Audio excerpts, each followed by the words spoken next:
Now more than ever, people need to go within and plug into that cellular memory, plug into divine source, detach as much as possible from the matrix.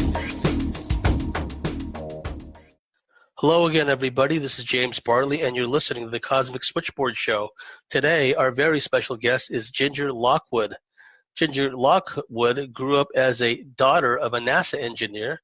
She was born and raised in the Space Coast of Florida and grew up loving the outdoors. She lived in Florida until she was 42 when she married and relocated to Northwest Georgia, thus beginning her journey with the Bigfoot and other cryptids. And Ginger and I are friends, and she's got a lot of information to share. So without any further ado, Ginger Lockwood, welcome to the Cosmic Switchboard Show. Hey, James. It's good to talk to you again and see you again. It is. It's always a blast chatting with you. Well, for the benefit of our listeners, Ginger, tell us a bit about who you are, your background, where you came from, and what were the major milestones that brought you to this stage of your journey. Like I said, I love the outdoors. My father always brought me up camping.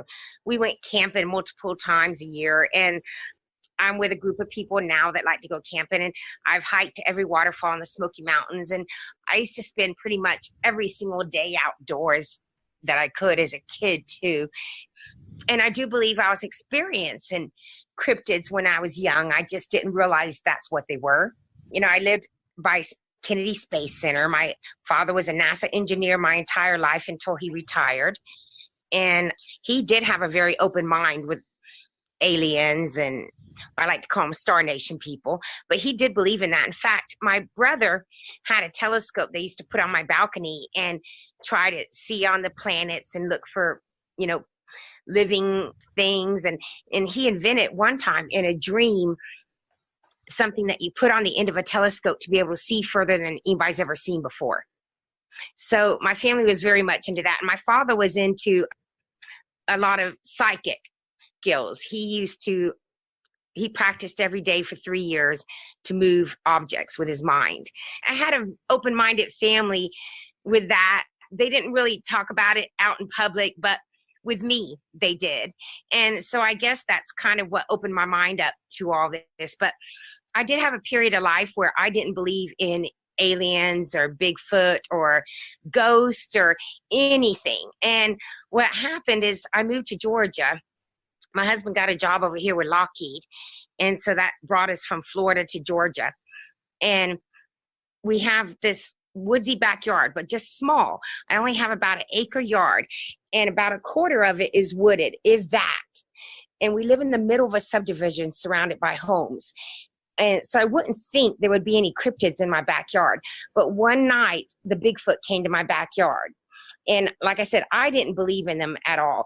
My husband was watching Bigfoot shows on TV, and I never paid attention to them. And I just always said, no, I don't believe in that. If they were real, it would be all over the news all the time and all. When actually they are on the news. They were just in the Atlanta news not too long ago, and on North Carolina news this last year. But anyhow, I heard these really loud howls coming from my backyard. I had just broke my leg 3 days before that, and it was broke all the way through. So I couldn't walk, and I was up at 2:30 in the morning worrying about what to do the next day and how I was going to take care of myself because my husband had to go to work. And I thought, what is that howling? And I looked at my cat, and she got on her belly, and she army crawled all the way across the family room floor and slinked down the stairs to the basement on her belly. She's never done that before and never has again. You know how they say the animals know what it is? Well, she knew that was not normal, and I knew that was not a normal sound out there. It was so loud, it sounded like it was through a megaphone, the howling, and it just continued and continued. So I finally got up on my crutches and noisily went over to the back porch. I have a deck or porch that's off the ground, but it's right up against the wood line almost. And I turned on the porch light, hoping I would scare away whatever animal was that was in my backyard. Although something in my head was saying that's not an animal, that's not normal. But I just couldn't fathom anything else being out there. And I turned on the light, and I clumsily got out there with my crutches and my big old cast, and it just kept howling. It didn't care at all that I was sitting on the porch watching it. And next thing you know, one down the street joined in. It sounded kind of like, the closest thing I could think that it sounded like was a police siren. It went down and then up and then back down again, like, oh, like a siren. And it continued on for about 15 minutes. And it was long and drawn out and just extremely loud. And I couldn't understand why all my neighbors were not up with their lights on, trying to see what was in the yard making that noise. So the only thing I could think was maybe they thought there was a police car in the neighborhood or something.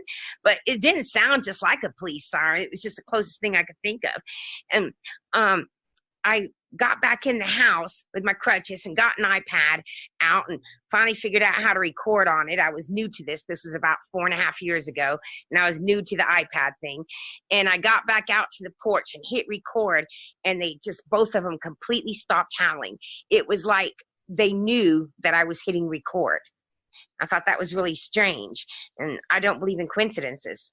So that was my first experience, and I still had a hard time wrapping my head around that there was a Bigfoot in my backyard. So I looked online for 2.5 hours, and I looked up every kind of bird and cat sound and creatures of the night that I could think of, trying to find the howling. And I couldn't find anything that even came close to the sound.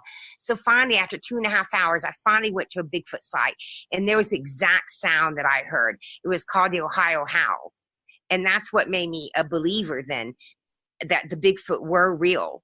And I remember I stayed up the next morning to tell my husband. He was like, I heard that, but I just went back to sleep. I just didn't think it was anything. And so I imagine that's what a lot of people did. And, you know, I didn't know then that they were going to come back to my yard and stay, but they did. We started hearing the trees come down and be uprooted and be knocked down. And I only have about half the trees in my backyard now. And we were really getting concerned they were going to take down all the trees. And then one night, right before sunset, I came and sat on my screen porch, and I hear, ooh, ooh, ooh, ooh.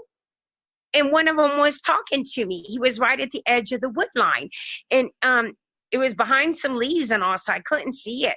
And it was just so cute. It sounded like a little boy, almost like a monkey or like a little ape talking to me.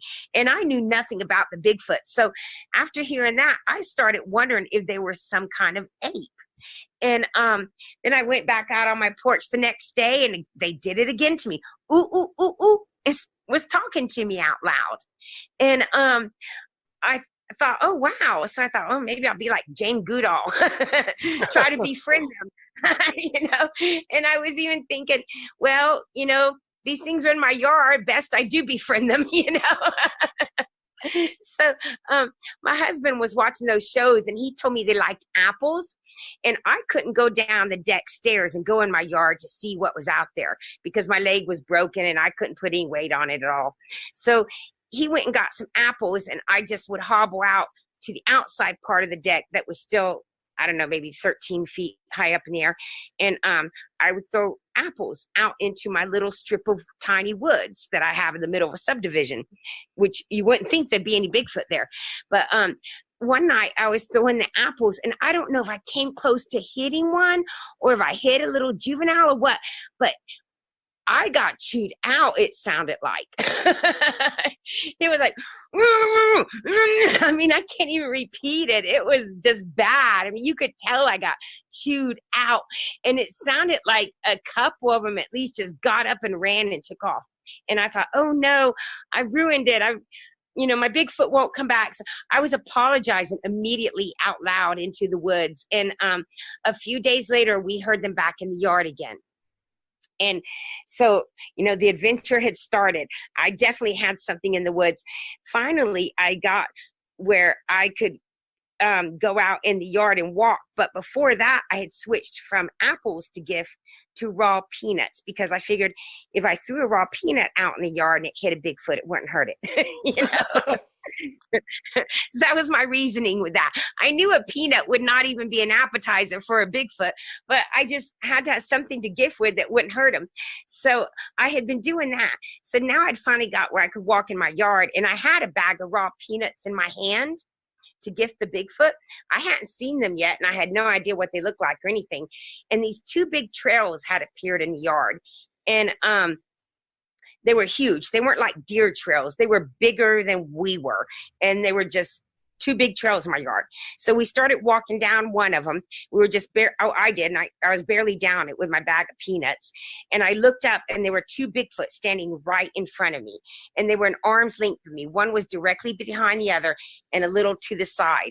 Now, it was nighttime, and I live in the middle of a subdivision. So there was all kinds of lights behind it from the street lights and the house lights and things like that.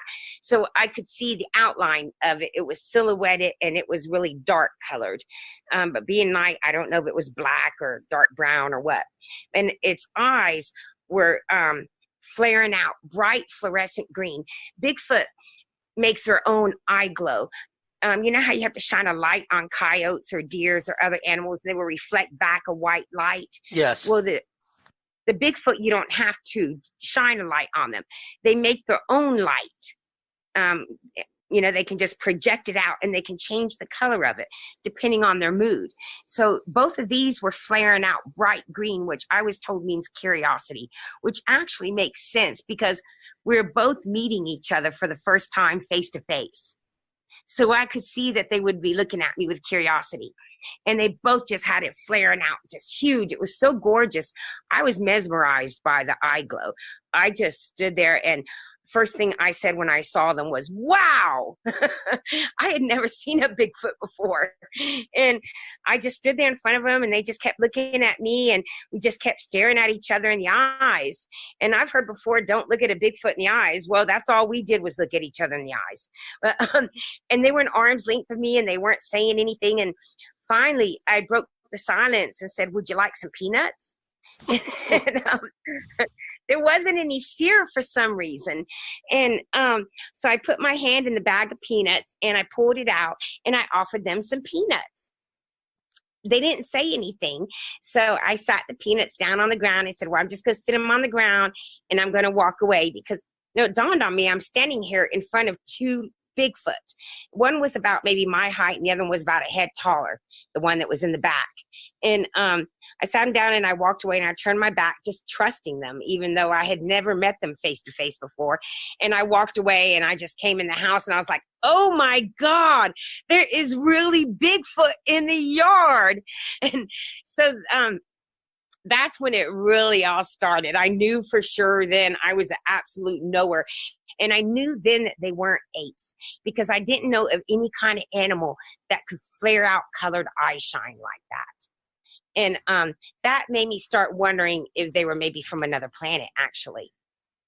It looked alien. It didn't look like something that I've ever seen here on this earth before. So that was how it all got started.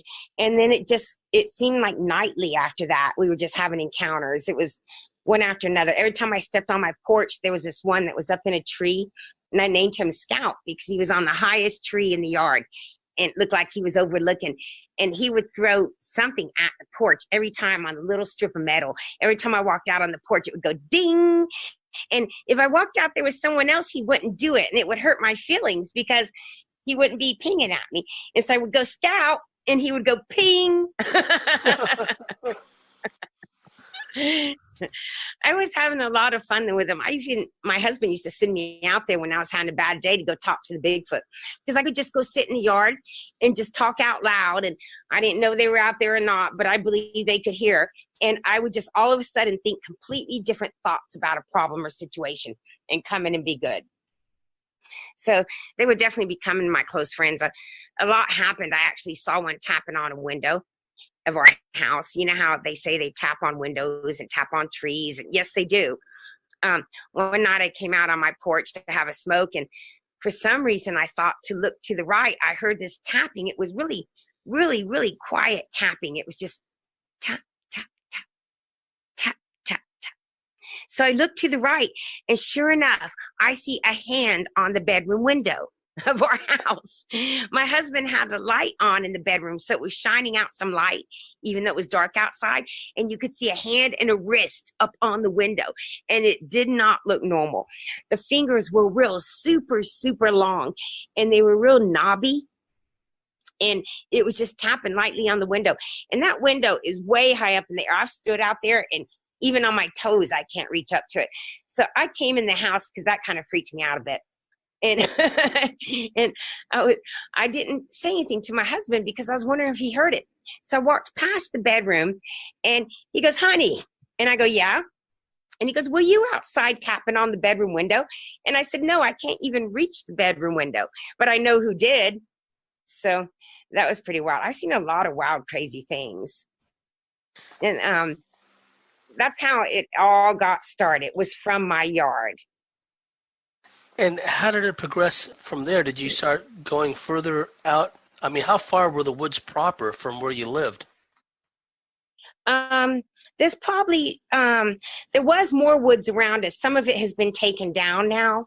I think they were trying to do some logging. Now across the street from my subdivision is like goat and horse pasture with some woods around it, and there's some more subdivisions down the street. It's not a whole bunch of woods around me, but there is some. There's a swamp down the street, and there's a lake down the other way with some woods around it. So they're probably hanging out in that area. I actually went down the street of my subdivision a couple months ago and went and walked back in some woods, and I found asterisks and everything around here. So yeah, What's an asterisk? An asterisk is a structure that they make. There's certain structures we see in the woods that seem to be associated with Bigfoot that we see over and over again. I have an asterisk in my yard right now, and it's interwoven. It can't be tree fall. And that's one of the symbols that they make. That and the X's, they pin arches. They leave glyphs with different symbols. We're not sure what all they mean, but everybody's trying to figure it out. I do believe the X means welcome. I had a bunch of those in my yard at one time too. They were bordering my yard. It was neat because it was just like on the borders. Like somehow Bigfoot knew what my technical borders of my yard were, and they lined it with X's. And I thought, I guess that means they feel like they're welcome here. And they were welcome there. I had some hard times with them too. They used to charge me every night for about 30 days or so. And I got afraid to go out on my porch. It's called bluff charging. They will run straight at you and stop right before they get to you. And, they've never hurt me, but they've scared the crap out of me many times. And that really was making me mad because I was afraid to go out on my porch. And then finally one night I was sitting in my bedroom and I thought, this is not fair. This is my home. So, I had realized these Bigfoot were extremely, extremely intelligent. And I thought, okay, maybe they were here on this earth before I was. So I came out there and I said, okay, I realize that this may have been your land long before mine, but I bought this property now and this is where I live. So we have to share. And I was really angry. I said it much madder than that. And I said, you've got to stop running at me. You have to start walking. And it never happened again after that. But it was really terrifying me.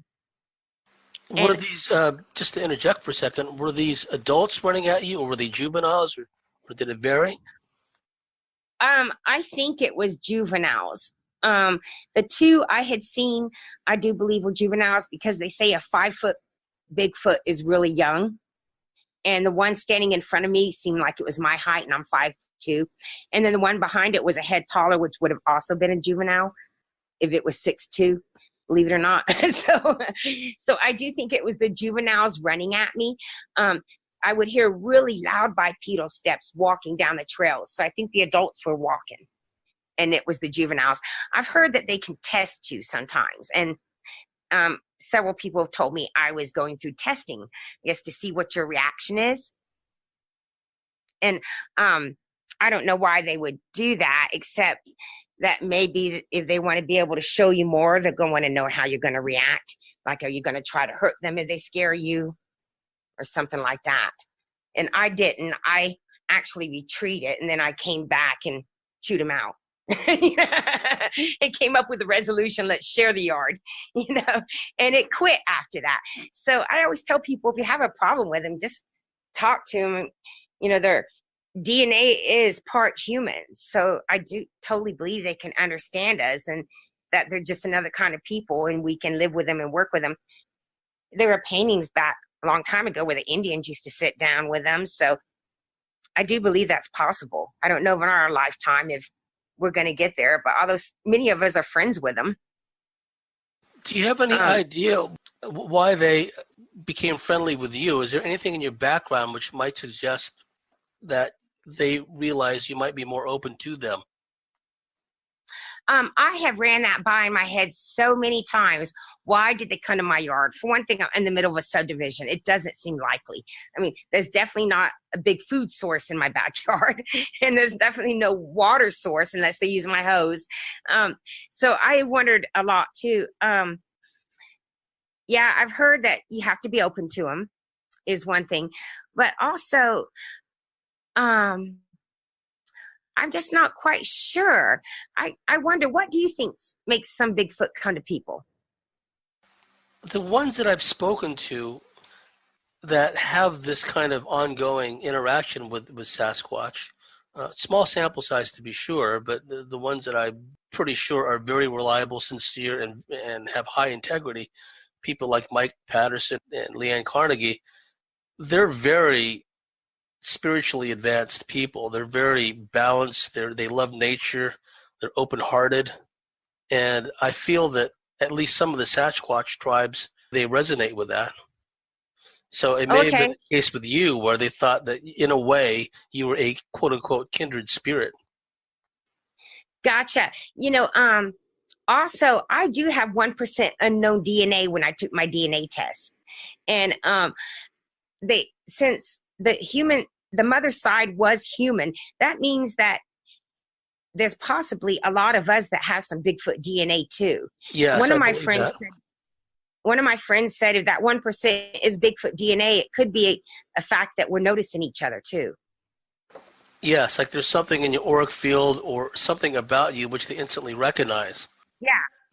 Well, I was thinking, when I go places, sometimes I can have an encounter and see a Bigfoot the very first time I'm there. And it kind of freaks me out because it's like, I don't know the Bigfoot in that area, but it's like they already know me. Tell me what happened when you started going out, because after a while you were finding these structures, the asterisks. And how did that process, I mean, besides the ones you found in your yard, how far out did you have to venture to find more? And were these in places where everyday people can see them? Yeah. The first time I had an encounter outside of my yard, first for a good year, I kept it a secret that the Bigfoot were here. And I didn't even know anybody in the Bigfoot world, or anybody to talk to about it. And how I got to know people, I didn't even know Bigfoot was on Facebook. And I went to the museum in Ellijay, Georgia, and I told them about the Bigfoot. There's a Bigfoot museum there. And they put me in a Bigfoot group and made some phone calls. And that's how I got in the Bigfoot world. And this group of people I got with go camping once a year here in Georgia. So I met with them for the first time and went camping with them. And then that first night I had a Bigfoot encounter. There were two of them that just came running right up to me and my husband. So it freaked me out because I was like, what? Because I didn't expect that. I expect the Bigfoot in my yard to know me, but I didn't expect two completely different Bigfoot at a place I've never been to come running up to me. It was like they knew me again. And this place is a place that you can camp at. The public can go to. Boy Scouts camp there. And that's where I started seeing structures besides my yard. I would see an asterisk there and big X's and big pinned arches, which all three of those were in my yard too. And in fact, all three are still in my yard, but they're getting old and decrepit now. But I learned about the structures from my yard. One night I was going down one of the trails with my husband in the yard, and there were these two sticks sticking up smack in the middle of the trail. Now the trail had been cleared. All the trees, bushes, everything had been cleared somehow. And so I was wondering, what are these sticks sticking up in the middle of the trail? And He was like, I don't know. So the next night we come out there and the sticks grew about 3 feet taller. So I was like, well, that's strange. A tree can't grow overnight like that. And if you picked it up, they were just jammed in the ground. So what was going on is they were switching out the sticks, I think, so we would notice.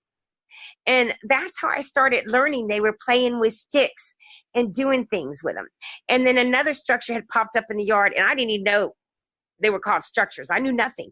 And it looked like a fort to me, and I called it a fort. So now I go out and I look for the structures. For one thing, they're beautiful to look at, and it's also evidence of there is Bigfoot in that area. So I know where I might encounter them at.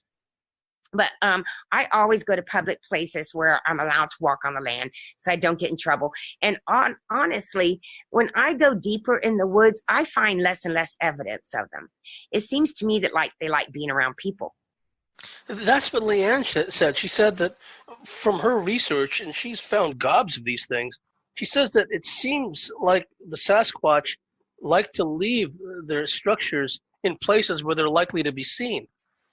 Yes. In fact, some people have said that maybe the Bigfoot are actually building some structures for me, because I can find so many and so many new ones so much. One of my friends told me to go out and compliment them out loud, that the Bigfoot liked that. So I started complimenting the structures out loud. And if I wanted to see an asterisk, I would say, how come you don't have any asterisks here? They got an asterisk at this other place. They got better structures than you. And then I would see structures and asterisks start popping up there. Well, Leanne talked about that. Yeah, Leanne talked about that, and she said that she would observe some of these structures would change and grow. They would adapt them. They would get bigger or get more complicated over a short span of time. Probably because I really like Leanne a lot. She's a great researcher. Probably because she's spending time looking at them, and the Bigfoot is sitting back going, look, she likes that. Let's make it even better. Because who doesn't like their work admired? Yeah, and another thing that I've noticed amongst people that have this close connection with various Sasquatch tribes is sometimes these people report having a psychic, spiritual, metaphysical connection to them. Like Sasquatch would start showing up in their dreams, or they would start having these metaphysical, mystical experiences having to do with Sasquatch. Did anything like that begin to happen with you?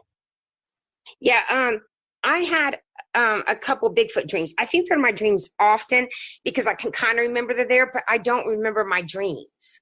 I've been working on trying to remember them, and I can remember every now and then the Bigfoot being in them, but I can't remember anything else. I did have one dream, though, that really stood out that was a Bigfoot dream. Yes, Bigfoot dreams are really, really common when you get in the Bigfoot world. Even if you haven't had a sighting, just for some reason starting to connect and become open with them, it seems like they go in people's dreams real quick. That's a very common thing, is to have Bigfoot dreams.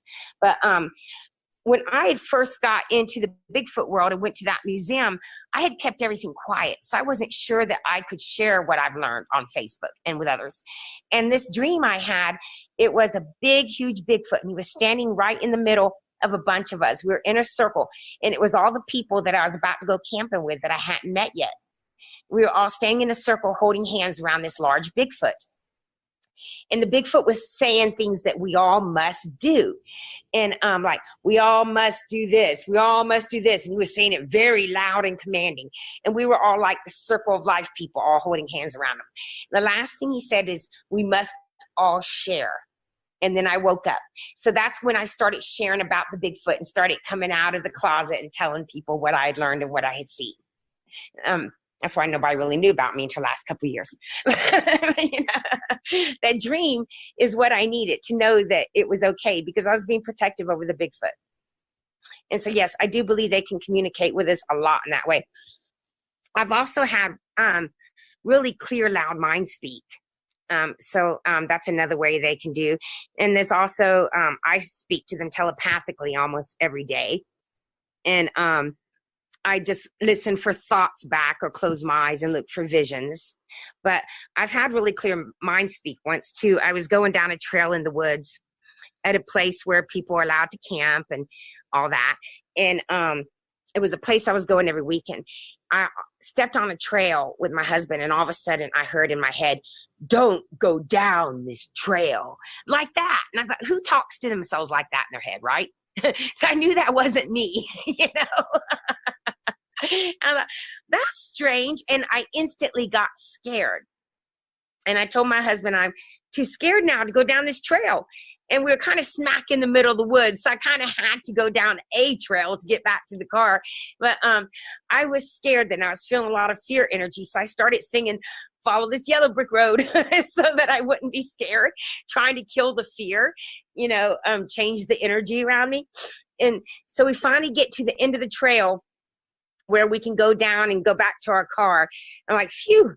And my husband says, "What is that car?" And I thought, why are you asking me about a car? So I look that direction. I see this big white light. And, the Bigfoot do make big white eye shine. And around here, they do it so bright, we call it the flashlight effect, because it can look just exactly like a person holding a flashlight in the woods.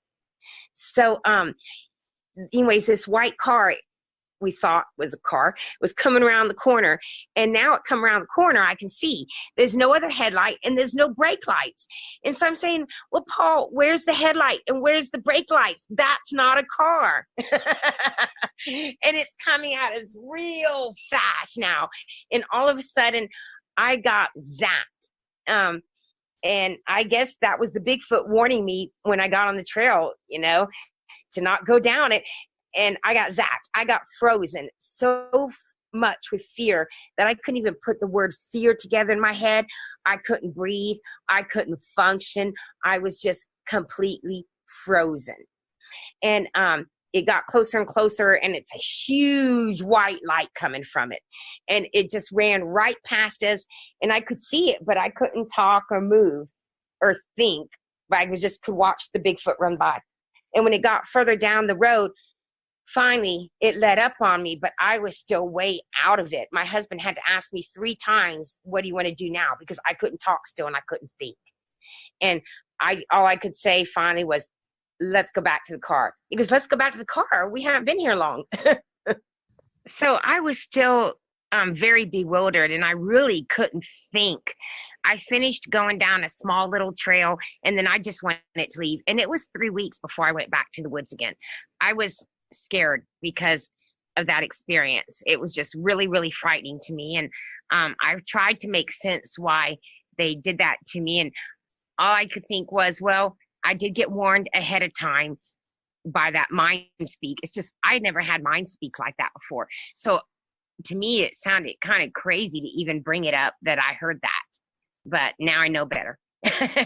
And there was a Bigfoot running down the road really quick. Maybe it was to keep me from running out in front of him, because it worked. I couldn't move.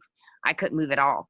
But so maybe it was to protect me, to keep from being hurt by that Bigfoot running out. But it took me 3 weeks to get back in the woods, and finally I did. And my husband and I met up with 2 of our friends that we went squatching with, and one of them came in to the trail late, and he came in with a big black jacket on, and I got scared and thought it was a Bigfoot coming up to us. I was still frightened and shook up still from being zapped in that mind speak. I haven't had real clear, loud mind speak like that again. I do believe that lots of times they can put out fear energy to get us to leave an area. I've gotten that a lot. Usually I try to fight the fear and continue on. One time we were going down a trail in this same place, and I took 2 friends with me and my husband that had never seen Bigfoot. They really weren't believers. And we were going down this trail, and all of a sudden we see something wild looking through the woods. Now, this is an area of the woods where there weren't any fires allowed to be made. There were no spots for the tents to be. I mean, you were allowed to camp in this place, but not in this area. It was just thick woods and trails in this area. And we saw fire, these flames coming up, but they weren't touching the ground. And we're like, that's weird. So we're sitting there staring at it, and all of a sudden I hear really loud bipedal footsteps coming down the hill where our back was turned to. So I turn around to look to see if I could see it, and I couldn't. It was dark out, and we had turned off our flashlights because, we didn't want the flashlights to scare the Bigfoot away or anything, so we could see what was going, so they would come up to us and hopefully we could have an encounter. And we hear the crunching of the leaves and the breaking of the sticks and the bipedal steps getting closer and closer and closer. And I thought, okay, that's a Bigfoot coming down the hill at us. And you could hear it cross the trail right in front of us. And my girlfriend went running to the front of the trail to try to see it because we could all hear the bipedal steps clearly. It was definitely a good sized Bigfoot, and she couldn't see it. And then you could hear it come around, and it went and stood in front of me and my guy friend.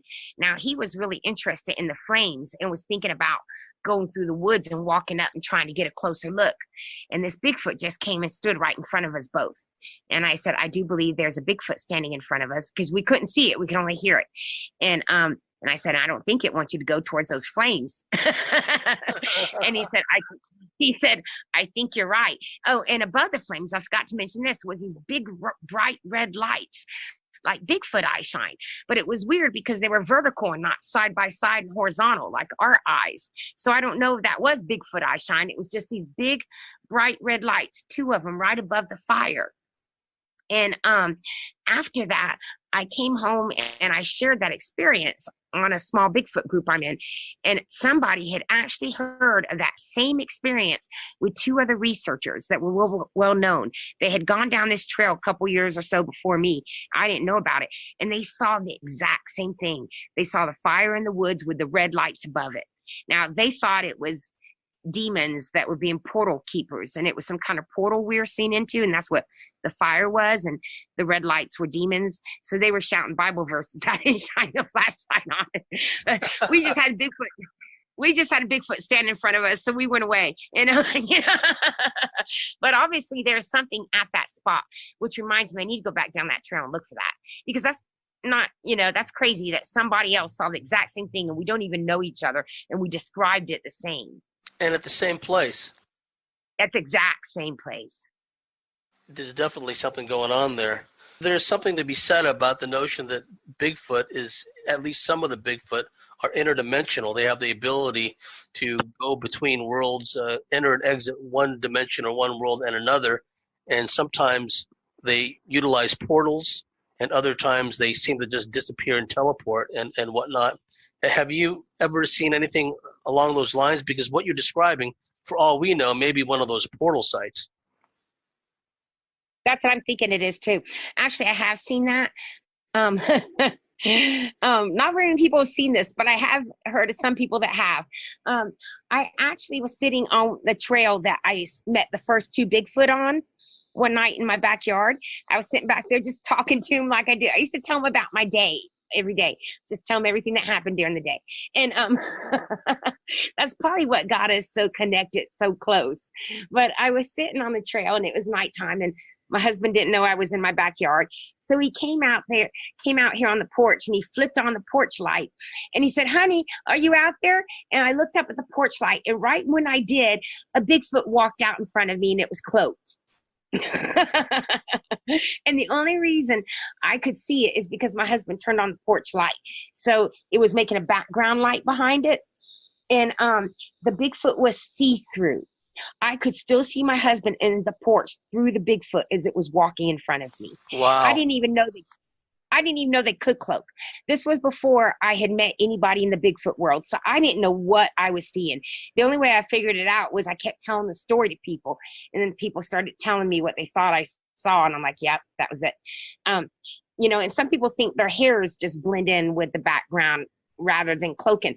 Well, this wasn't blending in with any background. It looked like a walking shadow upright. Like, how your shadow looks on the ground on the sidewalk? Yes. Imagine it standing up walking. That's what it looked like. And but it had the shape of a Bigfoot.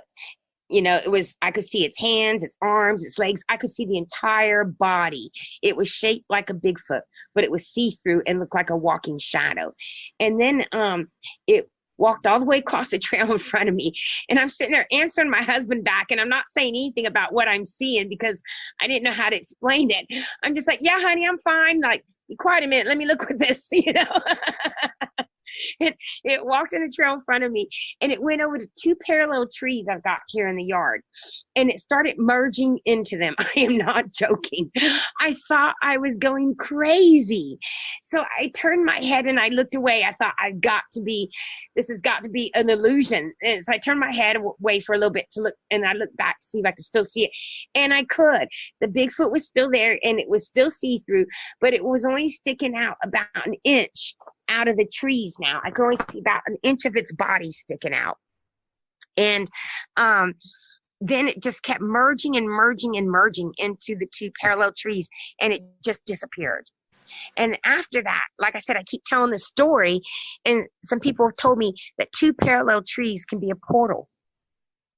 So I think what I saw was a Bigfoot walk in front of me cloaked and go in a portal and merge into it and disappear.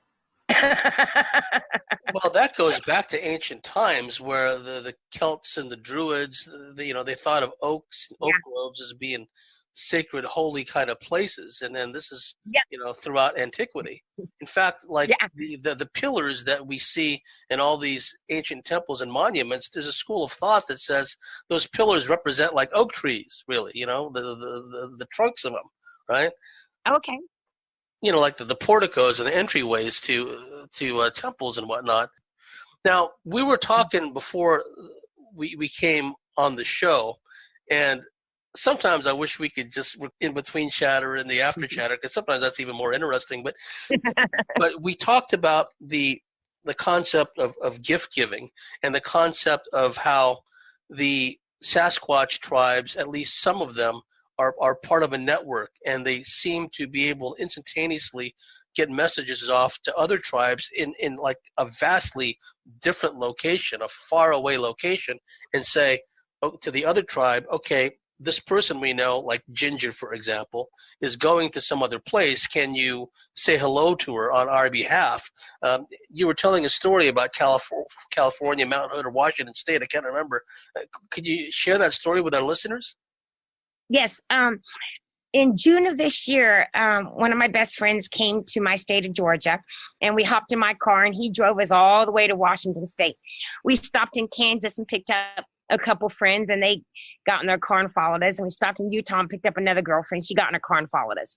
And we're driving all the way to Washington to go camping at Barb Shoop's place, who does a lot of camp outs for the Bigfoot. And we were doing a horse medicine rattle workshop. And on the way there, one of the ladies with us wanted to pull over and take a picture of Mount St. Helens once we got to Washington. It was gorgeous. Had the snow on the ground, even though it was June. And we get out of the car, and there's all this snow right there at the edge of the road. And one of the ladies looks down, and she sees Bigfoot prints right there. And right before that, I had whispered, "Peanut, I'm in Washington." And Peanut is the name I named a Bigfoot in my yard because we used to play with peanuts. And my friend had said, "What did you just whisper?" And I said, "Oh, nothing." So we pull over and we see these footprints there, and these Bigfoot footprints, and we're all like, "Wow!" Wouldn't you know, we pull over right there where the Big footprints are. And then we're looking some more, and I saw a peanut laying next to one of the prints, and it looked weathered. Right before I had left, I'd put some peanuts on my gifting stump here at the house. And so, to me, that was Peanut letting me know he was in Washington. And somehow, one of your peanuts that you'd left on your porch wound up in Washington State. Yeah, and it was real weathered looking, too, like it had traveled. Wow. Yeah, Mike Patterson and Leanne Carnegie got a similar story about large marbles. Mike telling the Sasquatch up in Ontario to somehow give them to Leanne, if I remember the story correctly, and she's in an entirely different place, and then the Sasquatch in the area she's working, they give it to her, right? Yeah, that actually happens with me and one of the friends that went on the trip with me too. She used to live here in Georgia, and I used to camp with her, and we used to share our Bigfoot stories. And she moved to Utah, and it's like all my Bigfoot friends moved away last year, but she wasn't having any Bigfoot experiences there. So I started gifting them peanuts again here at my house. And I started asking them if they could please give one to my girlfriend. And sure enough, she has peanuts show up at her house now every now and then. Oh, wow. That's so cool. Yeah. So, yeah, they definitely all communicate. I think once they connect with you, you're connected to all of them. Because I was walking in the woods by myself one of the first days there in Washington, all by myself going down a trail. And all of a sudden I hear whoop right to the side of me in the bushes. It's like they were acknowledging that they knew me and knew I was there. Every place I go, I have a Bigfoot encounter. And, you know, they say you got to get to know the Bigfoot there and come to the woods often. Well, every time I go somewhere, I have a Bigfoot encounter, no matter where I go. You know? Yeah. So I think they all know you once you connect to them. I think for me, because they were right here in my backyard, we were so up close and personal, and I was spending so much time with them that it just really connected us close. I went camping last year with my group of friends, and this time we camped somewhere different up in North Georgia. And I didn't know the Bigfoot in that area or anything. First night, we all go to bed, and I start hearing them run back and forth, you know, around my tent, you know, the loud bipedal footsteps.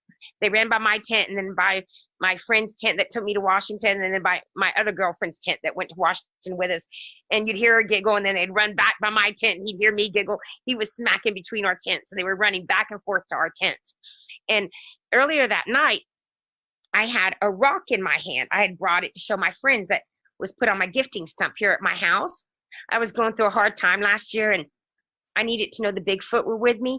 So I was on the phone talking to a girlfriend one time in my backyard last year, and I looked at my gifting stump, and I saw this big quartz rock on it, and it looked just like a Bigfoot head. I mean, just like one. It's got the nose and the sunken in eyes and the dome head and everything.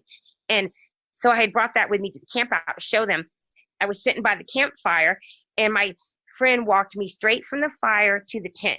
I took my Bigfoot rock out of my pocket, and I sat it next to me in bed that night. And then the Bigfoot started running by our tents.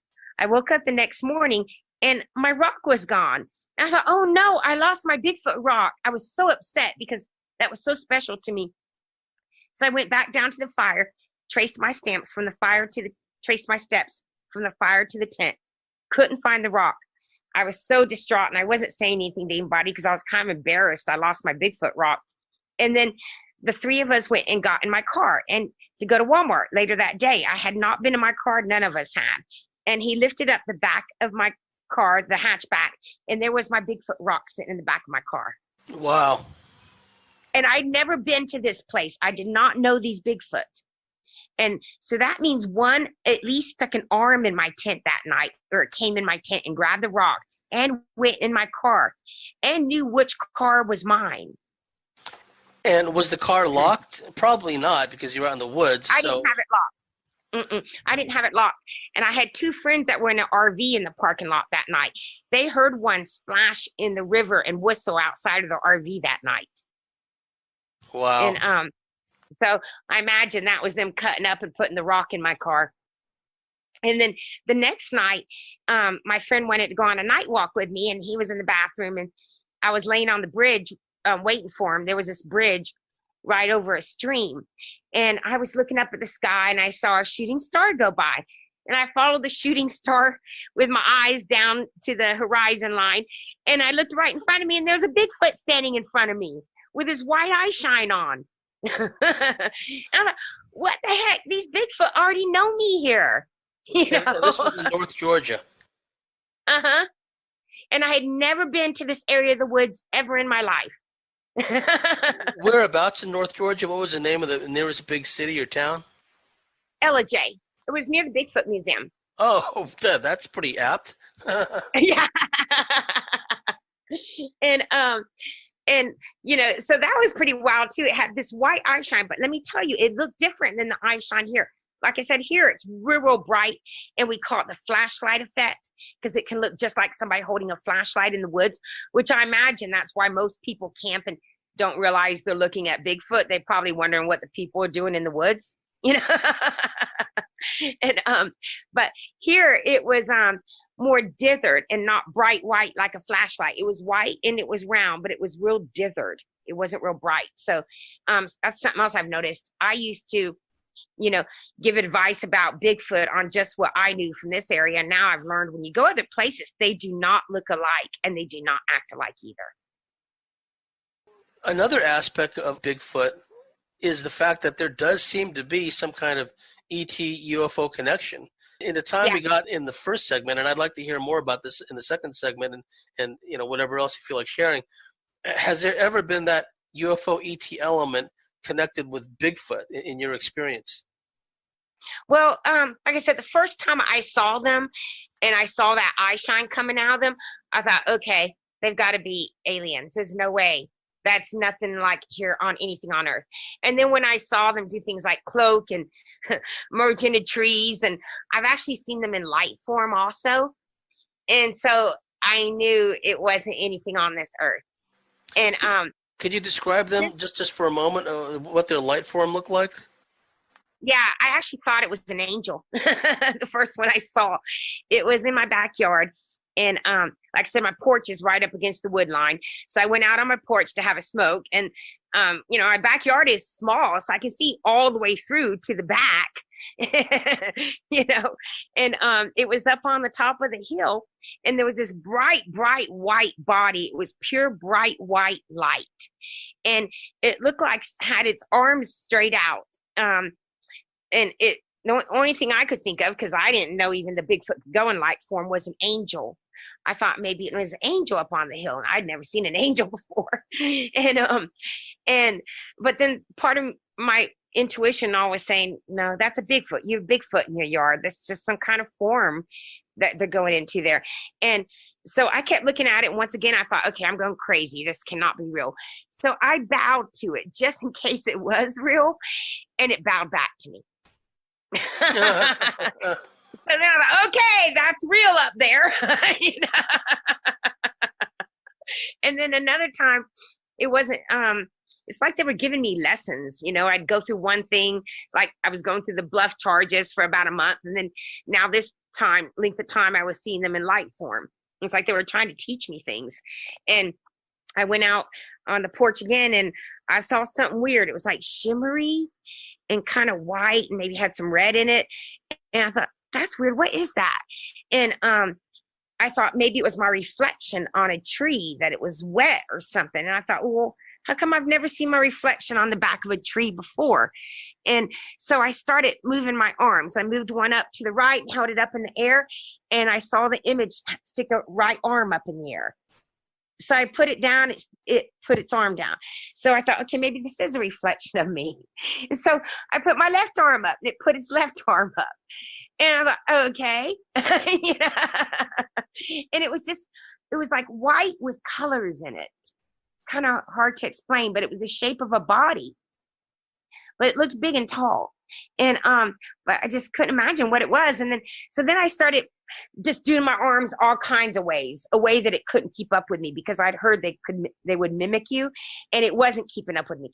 And then all of a sudden the body came out more where I could see it. It's like it went into physical form, and I could make it out. Then it was a big Bigfoot, and two others appeared right next to it. Wow. And then actually, I think I saw inside a portal once in my neighbor's backyard. I went out on my porch. Seemed like my porch was a hazardous place, but I went out on my porch, and for some reason I thought to look to the right, and I see this big, huge circle in the air. And it was right above this big granite quartz boulder. Our land here is made of tons of quartz and gold and crystals and granite, which I think probably the Bigfoot used. And there was this big, huge boulder, and right above it was this big, huge circle, and it was half red and half orange inside. And it real dithered, and it kind of blended in with the night. I don't even know how I noticed it, but it wasn't like bright orange and bright red. It was like dark and blended in. And there was a line in between, almost like a horizon line separating the orange and the red. And it was all inside this circle. And it frightened me because I'd seen so many crazy things. I didn't know I wanted to see another thing. So I turned my head to not see it. And then I thought, Ginger, turn back and look, or you'll never figure out what you've seen and you'll be sorry. So I turned my head back and looked, and the circle disappeared. And then there was two bright white almond-shaped eyes there.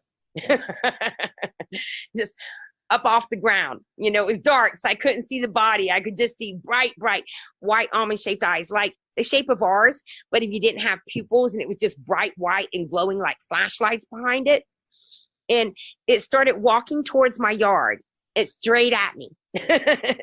And then once it got to the border of my yard, it turned and went into the wood line, and it turned its back to me, and I couldn't see the eye shine anymore. But I do believe that was a portal I was seen into that opened up and the Bigfoot came out of it, to tell you the truth.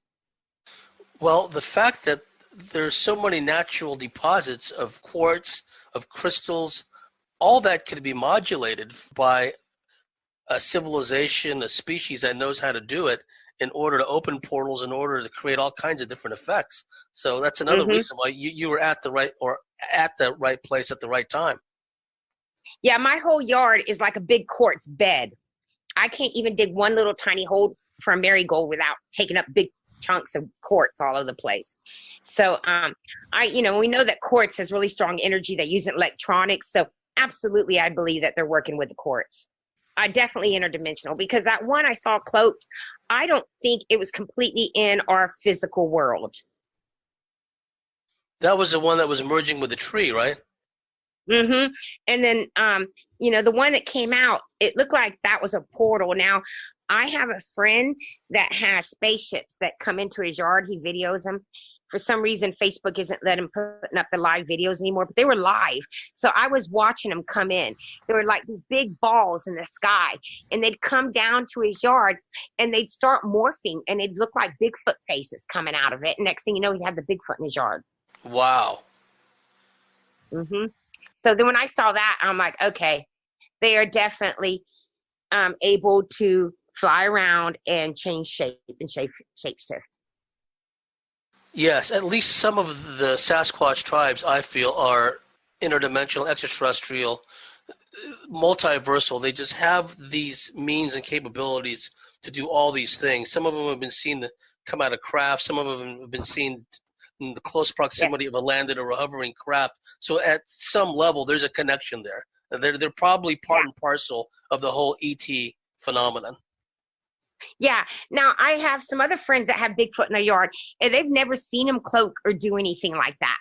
Now, they do get telepathic messages from him, so it seems like there may be different levels of their psychic capabilities, just like us. Like some of us have maybe stronger psychic capabilities than others, or maybe better at one thing psychically than somebody else, and I'm sure they have their places. You know what I mean? Yes. In what they do, and I would think that anybody who had them in their yard would have seen some of the stuff I've seen, but they haven't. So apparently some Bigfoot are not capable of it. Even people open to this may not have, I don't want to say this in an elitist sense, okay?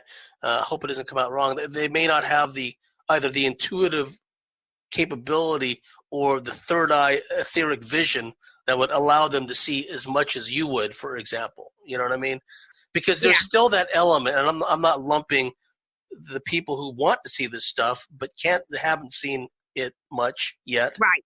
I'm not lumping them with the fuddy-duddy nuts and bolts. Oh, look, we got a fur sample, and here's another one of our plaster of Paris, molds of a print. Mm-hmm. I mean, those people are so passé. They're so like 1930s. Right? Mm-hmm. They're still running around thinking that Sasquatch is a big animal or something instead of, he's an animal and she's an animal, but there's so much more than that. We're animals, right? These are some of them are highly evolved, that are technologically capable. And yes, they're just amazing animals.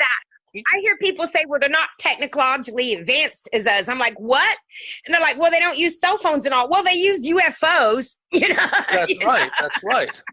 And then telepathy, and they use portals, and for them, it's natural. It's like they don't need like they don't need a phone. Yeah, they don't need a utility belt. They just, they got it. And that's another lesson for us. Whereas like, they don't need like this whole array of buttons to push on some kind of control vest or something. There's something innate to them, right? Well, anyhow, we reached the end of a fascinating first segment. Ginger, if the people want to share their information with you, do you have an email address or a place they can contact you with? Sure. Yeah, they can email me at stuck, STUCK, claws, CLAWS, number 2 at gmail.com. So stuck claws, the numeral 2 at gmail.com. Correct. Oh, cool. I named it after my cat. Her claws were getting stuck in the scratching post all the time, and I needed a name. So that's how I came up with Stuck Claws. That's how you can name it. Well, we've reached the end of a fascinating first segment with my friend Ginger Lockwood. This is James Bartley. You've been listening to the Cosmic Switchboard Show. If you like what we do, if you believe in what we do, please go to thecosmicswitchboard.com, sign up and become a member, and we'll see you at the top of the next segment for the members.